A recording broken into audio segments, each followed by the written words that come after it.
fly the war-torn skies of Europe with Hitler's mighty Luftwaffe. In the Second World War, the Junkers Ju-88 Schnell-bomber flew without equal. Fast and deadly, this all-purpose offensive weapon propelled Nazi forces to countless victories and tragic defeat. Tonight, fly with the elite airmen of the Third Reich on wings of the Luftwaffe.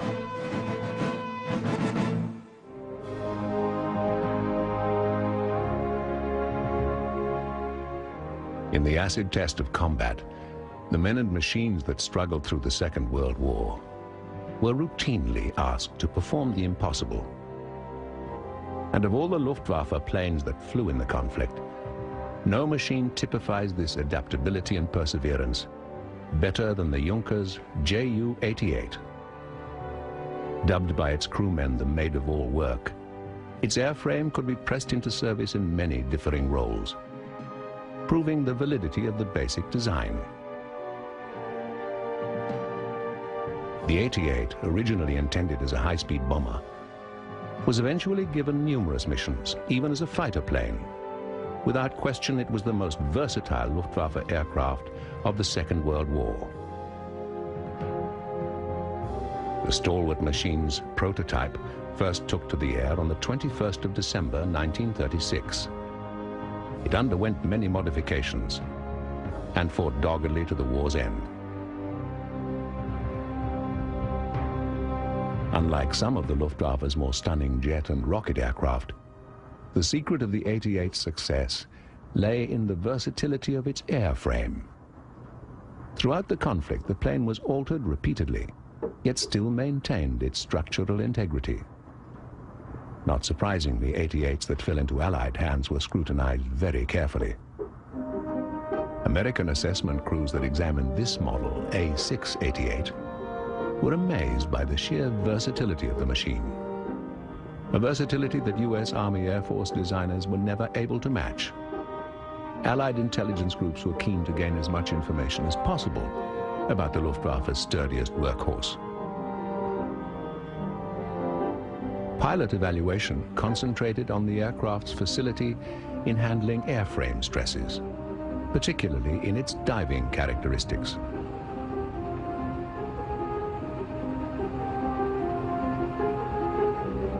General Karl Spaatz directed all American air operations in Europe and commanded the U.S. 8th Air Force. He was intensely interested in information gathered about German aircraft.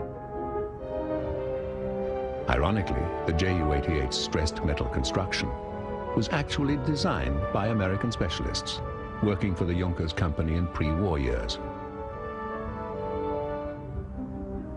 Spaatz was interested in all areas of German aviation technology that so often seemed years ahead of Allied capability.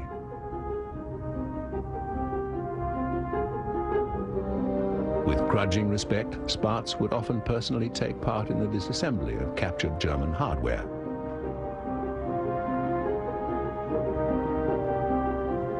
After some preliminary precautions, the American crew entered the 88 through the bottom hatch, which was also part of the lower gun turret. This bathtub arrangement was also used in early B-17 flying fortresses, but not persevered with.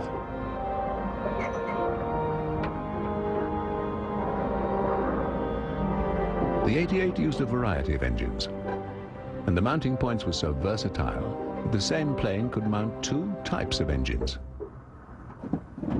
UMO engines were fitted to most of the later models. Their circular shape may suggest that they're radials, but they're actually inline engines with rounded forward radiators.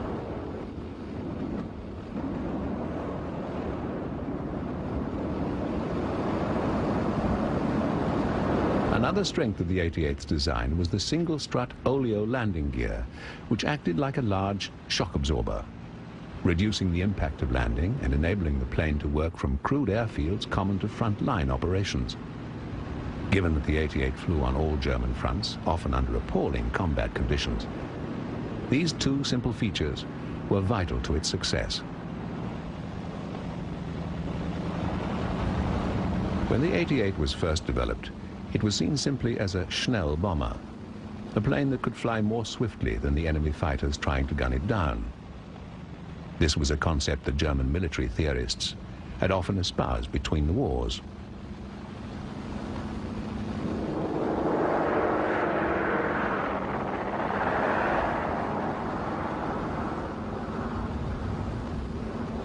With the ascent of the Third Reich and Hitler officially Chancellor, Germany's military theorists were finally able to transform their ideas into the tools of aggression that the Führer so desperately sought. Long before the 88 became a reality, the Schnell-bomber concept had been a dream of earlier Luftwaffe planners. It first showed itself in another Junkers aircraft, the Ju-86. Foretelling what the 88 would become, the 86 was a twin-engine bomber which relied on speed and defensive firepower.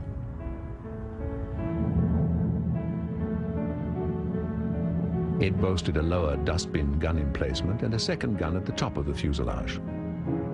The weaponry was far from devastating, but in an era when most of the interceptors were slower biplanes, the 86's swiftness alone presented good defense. The 86 came with a variety of power plants, underscoring Junkers' early commitment to building versatile aircraft. This philosophy wasn't limited to the machine's hardware, because the plane was built to perform a myriad of roles. Apart from being one of the most advanced bombers of the day, the 86 was transformed into an airliner, eagerly received by commercial carriers in several countries.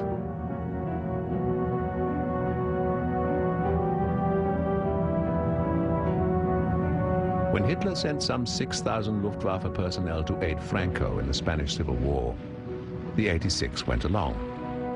Later, the aircraft was modified to fly at ultra-high altitudes. Known as the P model, it had a pressurized crew compartment, which together with its powerful 950 horsepower engines, enabled the two-man crew to fly reconnaissance missions at what was for the time an incredible height of 40,000 feet.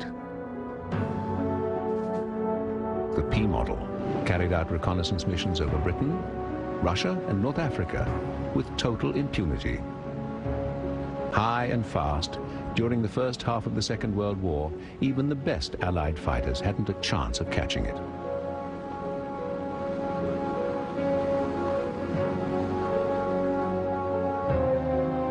By the time the war erupted in Europe, the 86 was outmoded as a conventional bomber. As early as 1939, this kind of combat role was assigned to aircraft like the rugged Heinkel 111. The 111 itself was a product of an evolution all its own dating back to 1934. It too saw service over Spain. And when Germany's forces smashed into Poland, the 111 played a pivotal role. But the Heinkel was a horizontal bomber. And although faster than the 86, it was still underarmed and needed escort fighters to protect it when delivering its lethal cargo.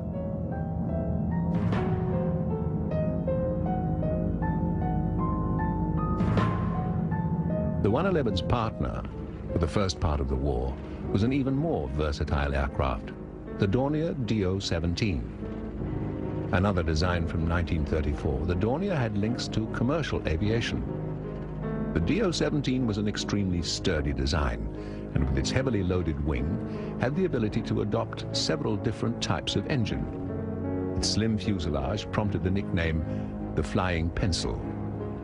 The nose section carried the entire crew, a layout that was later adopted by the Ju-88.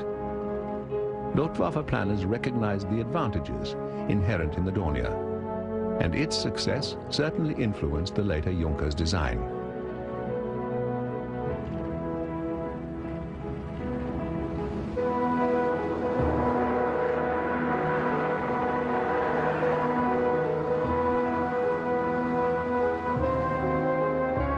As a conventional bomber, the Do-17 proved coldly efficient. Flying unerringly high above its targets, the 17 dispatched its bombs with deadly accuracy. But because of the stress loadings built into the 17's extraordinarily strong airframe, the plane was well suited to another kind of bombing that Luftwaffe pilots had already used to cow the armies of Europe: dive bombing.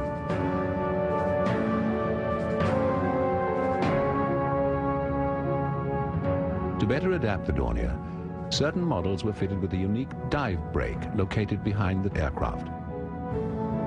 This slowed the aircraft's rate of descent as it plunged headlong towards its target. The Dornier Do-17 taught Luftwaffe commanders a valuable lesson. That aircraft designed with one job in mind could, with a little effort, quite often be geared for a totally different role, and be terribly effective at it. The Luftwaffe's Ju-88 was probably the classic embodiment of this philosophy. It was a foresight that became myopic in a way because it overlooked the traditional four-engine bomber, the plane that the British and the Americans eventually used to level the Reich.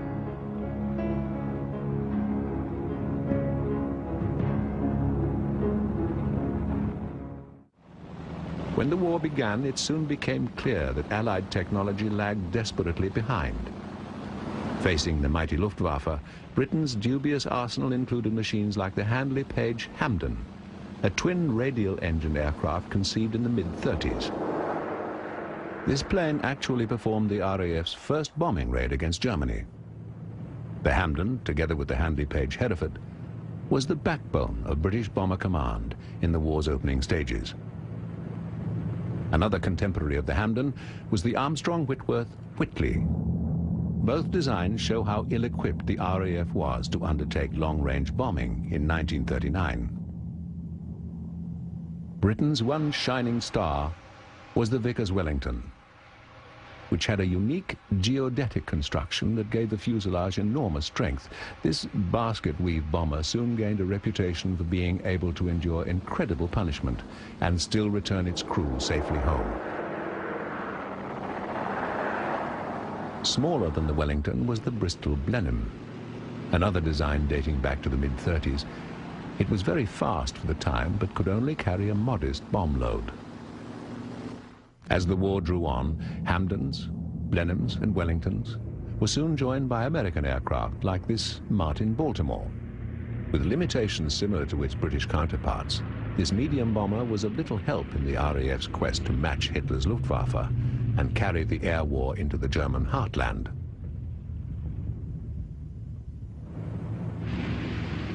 However, it wasn't long before the Americans contributed two medium bombers that matched and even exceeded the Luftwaffe's capabilities.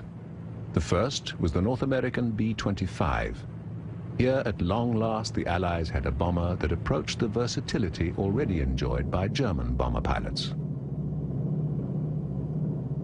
Called the Mitchell, the B-25 saw action in the Pacific, North Africa, and Europe as a conventional bomber, and also as an attack aircraft armed with a lethal array of machine guns or cannon mounted in the nose. Another successful American medium bomber was the B-26 Marauder. Less versatile than the B-25, the Marauder was a very fast aircraft, but at times difficult to handle. Heavily armed to defend against attacking fighters, the Marauder was sturdy and reliable, once its crew came to terms with the demands of this high-performance aircraft.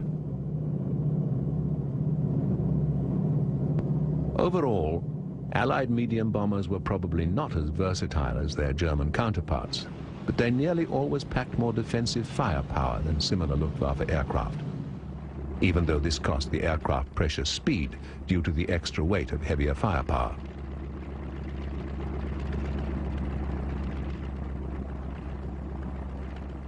By contrast, the German planes inherited the legacy of the Schnell-bomber: speed.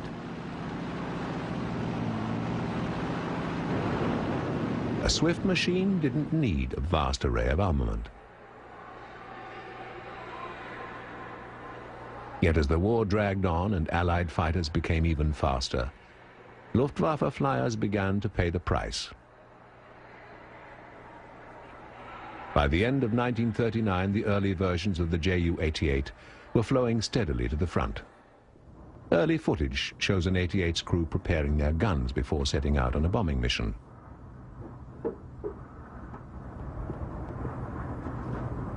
The machine guns are 7.92mm MG-15s, made by Rheinmetall Borsig. a company that produced much of the Reich's weaponry during the war. Often simple in design and manufacture, but extremely well made, they were symbols of the German tradition of excellence in engineering.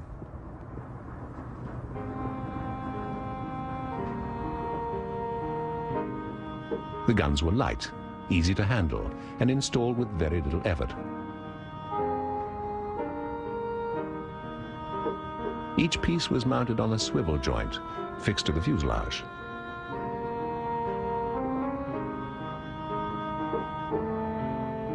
It was an extremely manageable arrangement, and with the MG-15's reliability in action, it proved itself savagely efficient against Allied fighters.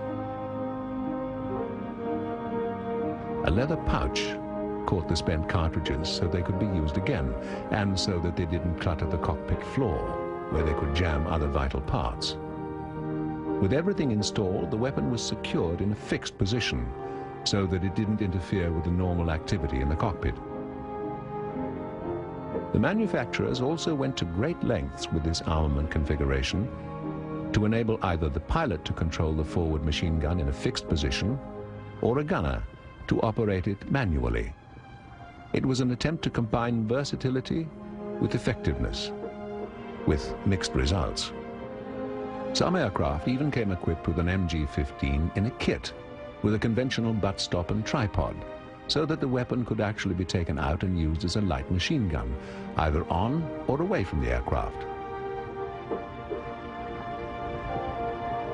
On many occasions, downed crews found this an invaluable asset. The arrangement offered considerable firepower for any airman unfortunate enough to be caught behind enemy lines.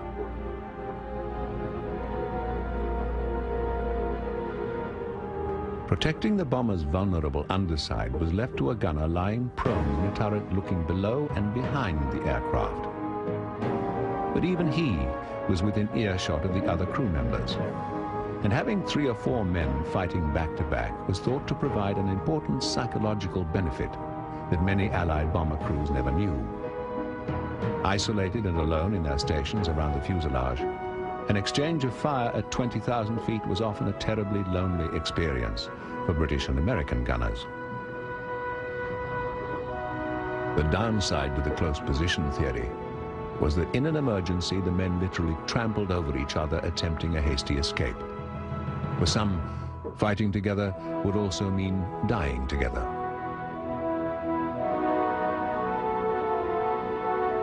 The MG-15 snapped off a blistering 1,000 rounds a minute and was fed by a dual drum arrangement, where a cartridge was inserted alternately from one side of the ammunition drum to the other. But because the drums only contained 75 rounds each, a large number of magazines were kept on hand, and in action had to be replaced with a maddening frequency. Still, it was not enough. For even with these added guns, the combined firepower of an entire aircraft was less than that of just one turret on many Allied bombers.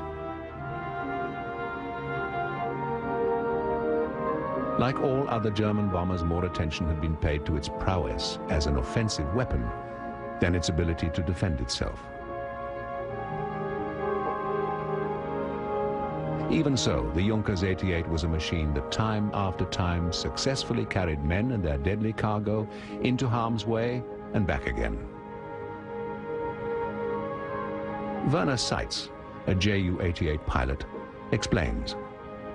I believe the Ju-88 for this time, it was one of the finest bombers we had. But it's a bomber, yeah? It's not a fighter.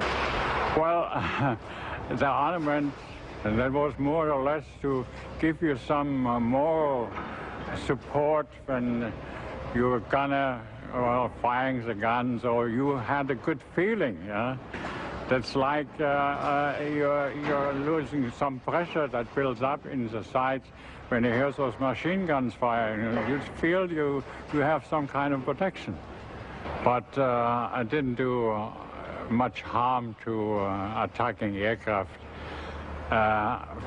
We were very lucky to get away from a fighter. We, for instance, we used to have a cannon in the front. The cannon was in our way, so we decided to take those out to have more room for the navigator when we flew the actually attack, because he had to go down on his knees to go to the side. Yeah. On that cannon, on the ammunition was just a nuisance to have. And what could you do in the night? You were attacked and you tried to shake that aircraft up with all kind of different flying characters, with curving, going down, changing altitude, and so there was kind of a moral support for you when you heard those guns going off. They were your own guns. You did not hear the gun from the attacking aircraft, or what you know, you saw those bullets, traces flying by, and you hope for the best, you will get out of the mess. Yeah. So we took the guns out. We know better than the designer what is good for ourselves, because we were flying it. And so we did improvement ourselves. We didn't ask for permission, we just went ahead and did it. Other things what we did, the brakes for diving. Slow down the aircraft a little bit, not much, but in case when you try to be a little faster, every little bit helps, so we took even those out. Aircrews were very intimate with their aircraft and often made personalized changes to them to suit better the combat conditions they found themselves in. From the very outset of the war, thin convoys stretching across the Atlantic were Britain's umbilical cord. They were easy prey to prowling German U-boat wolf packs. Long-range escorts, like the Sunderland flying boat, meant to counter the threat, were slow and only served as juicy targets for Ju-88s on maritime patrol. Far from shore, when the lumbering Sunderlands came under attack, they were forced to fend for themselves until, if their luck held, fighters could reach the scene. The Sunderland's predicament illustrates the era's ongoing debate as to whether large bombers, given enough firepower, could adequately defend themselves.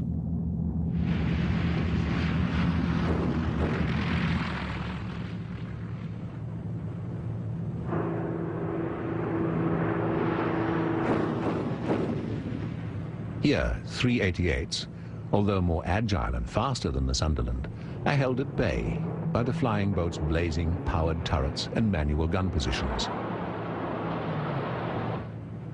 The defensive firepower of the Sunderland was formidable and gave rise to a well-deserved nickname, the Porcupine. But even so, the best it could hope to do against attacking 88s was to hold them at bay until help arrived. By the same token, this incident depicts just how versatile Germany's Ju-88 really was. On this occasion, as a bomber, performing the role of long-range attack fighter. But before long, when faced by Britain's Bristol Beaufighter, an aircraft specifically designed for this task, it was the 88 that found itself on the defensive. In the end, the versatility of aerial weapons like the Ju-88, although at times truly ingenious, was debilitating. Debilitating because sooner or later these aircraft faced enemy machines specifically designed for tasks for which they were merely jury-rigged.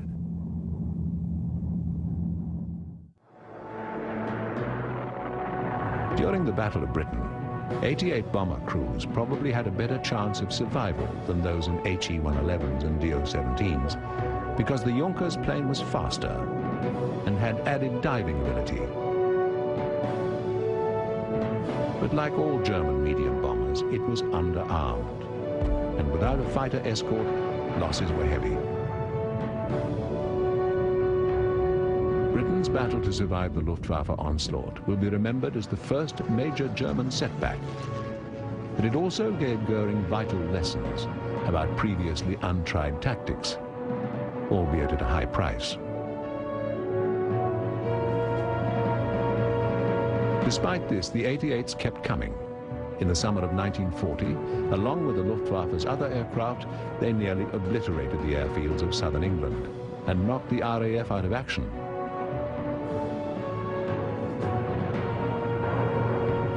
Only with Hitler and Goering's sudden insistence that tactics change, with intensive bombing raids launched against British cities instead, did the RAF gain a slight respite from the Luftwaffe campaign. Over Britain, the 88 vindicated its designers. But much of its success lay with the men who flew it into battle. Many of these crews saw the 88 as a death trap. Werner Seitz recalls. I had a choice. I wanted to become a fighter pilot.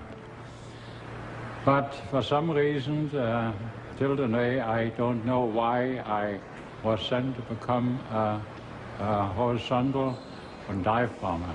That means flying Stukas like the U-87, U-88, and later on I had even a chance to fly the U-188. So I went through the training, but I will not forget to mention one thing. When I talked to my instructor by then, he mentioned, I feel sorry for you that you will be flying the U-88. And I asked him, why do you think this is such a bad plane? He said, well, we call it just a flying coffin, yeah. Well, everybody has his own idea. I learned later on it was a wonderful flying aircraft, and I really enjoyed flying those two-engine youngest 88.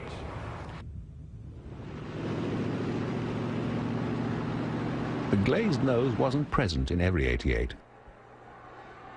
Developed at the same time were various heavy fighter models, including a radar-equipped night fighter. Employed for prowling the darkened skies over Germany, technology like the Liechtenstein radar was considered so important that when a stray 88 night fighter accidentally landed in Switzerland and was impounded, Hitler ordered its crew to be shot on their return. Far from the skies above the English Channel, the 88 also flew into battle over the Mediterranean. Here, British convoys supplying the beleaguered 8th Army in North Africa were constantly harassed by attacking 88s.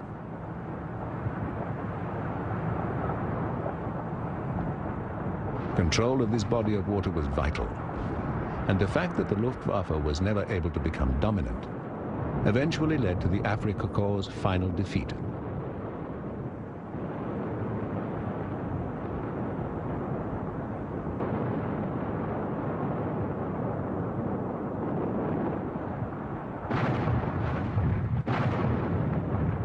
The cornerstone of British success in the Mediterranean was the island of Malta. This small dot of land held on against punishing Luftwaffe raids carried out daily throughout the spring of 1942. When the stalwart defenders refused to accept defeat, the Luftwaffe turned its attention to British convoys. As in the attacks on the island itself, the 88 proved devastating.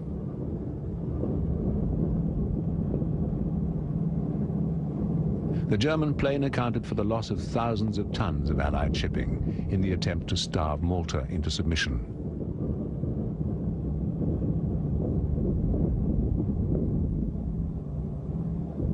Somehow, the tiny outpost survived. A fact that was very much due to the island's civilian population.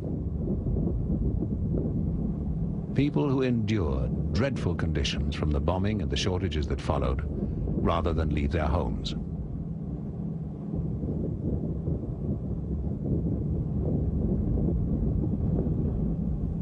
Throughout the war, 88s were adapted and readapted for a myriad of tasks. Some were extensions of the basic model, others were complete redesigns, like the 188. The 188 had an improved cockpit, and some versions were even pressurized for the type of high-altitude reconnaissance work earlier performed by the Ju-86.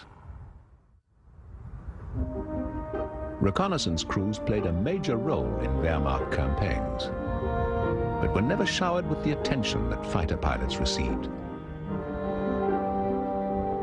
Their aircraft were often unarmed, and at lower levels they were vulnerable to enemy fighters.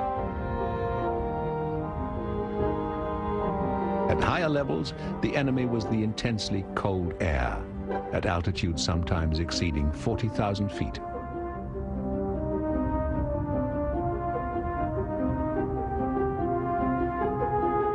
Some basic 88 models were converted like this T-series. As the war progressed, additional derivatives including the 188 and the 288 were on the drawing board. Intelligence in the form of airborne photography played a critical role on both sides. In Goering's Luftwaffe, it was undertaken by no less than 3 generations of Junkers bombers, dating back to the early Ju-86. The emphasis placed by German strategists on aerial intelligence is best illustrated by the vast number of aircraft constructed for that purpose.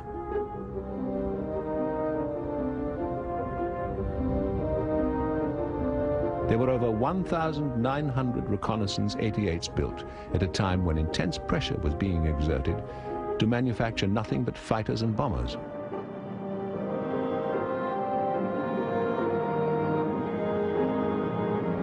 Luftwaffe reconnaissance work not only included gathering intelligence on enemy positions and movements, but also evaluating the effectiveness and aftermath of German attacks on those positions.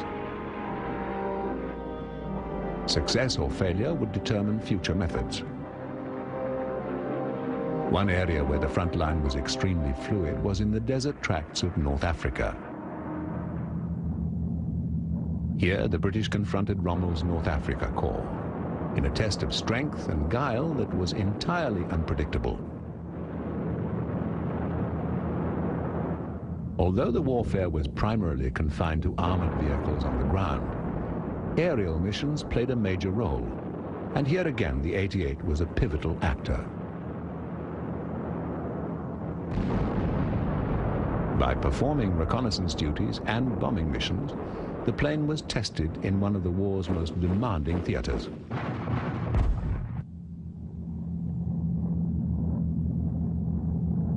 With very little protection and poor visibility, the underpart of the fuselage was the 88's Achilles heel. Lightly armed to begin with, the undersurfaces were virtually naked to enemy fire. The weakness was mainly due to grouping the crew in the forward cockpit. In Allied aircraft like the B-25 and the B-26, the defensive positions were spread all along the length of the fuselage and included a tail gunner position for protection from the rear. In Ju-88, everybody was in the front compartment. As a navigator, I was sitting on the right-hand side. Having worked out my navigation, had only a small area to work on. I didn't have a table. So everything was set out beforehand. Had my maps lined up on the right-hand side, had my machine gun on the front, and to get to the machine gun, I had to lay with my belly on a retractable floor. Under the floor was a bomb claim. So when I didn't want to make a bomb run, I pushed the floor forward and I could lay there and be behind my machine gun. Or I could sleep there. We did that too. There was good communication first with direct communication, because in the Ju-88 you could practically talk with everybody, above the noise, of course, yelling, but with your intercom, we were always in touch. The Russians, of course, brought a lot of egg up there, but we ignored it, yeah. You just ignore it. That was the only way to do it. Just went your own way. It was a cloud of egg. We went through, just did our bombing run and forwarded. Yeah. And night fighters were not, at the time, a big danger, not a big danger. Of course, we watched out for it. Mm-hmm. At night, you don't see anything except when the fire comes up. Droning through the dark night over hostile territory, each Luftwaffe crewman was left to his own thoughts and fears during the long journey to and from targets behind the Russian lines. Here, the intimacy of a crew working within reach of one another paid the psychological dividends originally intended by the plane's designers. Although Luftwaffe night missions had mixed results, daytime raids at the outset of the invasion of the Soviet Union met spectacular success. Here too the 88 was a vital tool. Russian airfields were numerous and widespread, leaving only 3 bombers to each target. Still, the 88 got the job done. Eventually, though, Russia would have its revenge. With each passing winter, surviving Luftwaffe ground crews toiled in unbearably primitive and harsh conditions. The 88 had been built with maintenance very much in mind, but nothing could have prepared it for the cruel environment of the Eastern Front.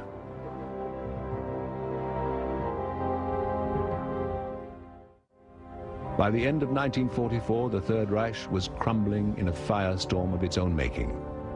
Retreating on all fronts, soon even Luftwaffe manufactured in June of 1943, it was among many Luftwaffe frontline aircraft transferred to Germany's ally, Romania. But in less than a month, its Romanian pilot defected, bringing with him a prized catch, his mint-condition Ju-88. He landed the aircraft in British-controlled Cyprus, and the RAF quickly had it spirited to Cairo, and then on to Wright-Patterson Air Force Base in the United States. It was rare indeed for such a pristine example of any German aircraft to find its way to the US. During the war, Allied flyers had learned much about the 88. A glazed nose was the telltale sign of the bomber model, and an invitation to enemy fighters attacking it. Because only the fighter 88, with its heavy caliber guns mounted in a solid nose, intimidated them. Towards the war's end, German pilots caught on to this and painted the solid nose to resemble its glazed, less venomous cousin. The resulting misidentification is said to have cost many Allied lives. Just one example of how a simple field modification involving a pot of paint and a little illusion had as deadly an effect as a complicated technological innovation. A hastily gathered force of about 188 fighter intruders took off on March the 3rd, 1945, in a final gesture of defiance against the Allied onslaught. Flying into heavily defended British airspace, they caught the RAF totally by surprise. In the pitch-black skies over England, over 20 unsuspecting Allied bombers were shot down. Facing defeat as they were, Luftwaffe flyers knew full well that they were the last line of defense left to Germany's civilian population. A population suffering carnage nightly in Allied bombing raids.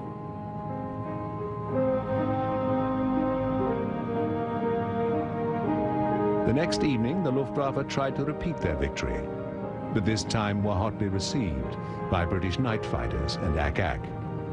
The 20 planes shot down this time were German.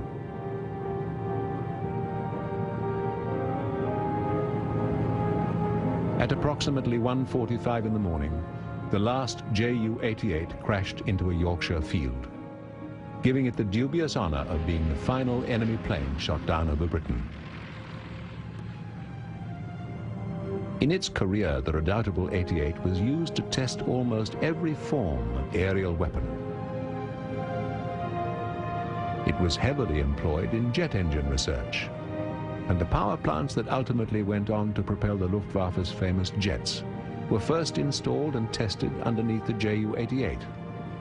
Similarly, Germany's rocket assistance takeoff units first proved their worth during tests on Juncker's bombers.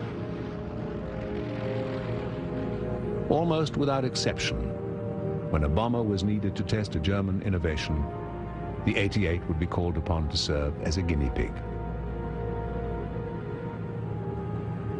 One of the most bizarre uses found for the 88 was in the Mistral missions, where the planes were sacrificed as aerial bombs. To achieve this, the whole nose section was removed and up to 4 tons of high explosive put in its place. Then a Luftwaffe fighter, usually an FW-190, was mounted on top of the bomber, and the two aircraft were flown as one by the pilot and the fighter. On approaching the target, the fighter pilot released the unmanned bomber, which then plunged down to its mark.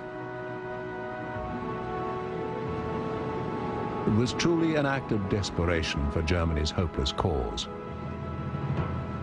And despite the great courage displayed by the pilots flying these missions, one that never really succeeded. Although the odd success did bring devastating results.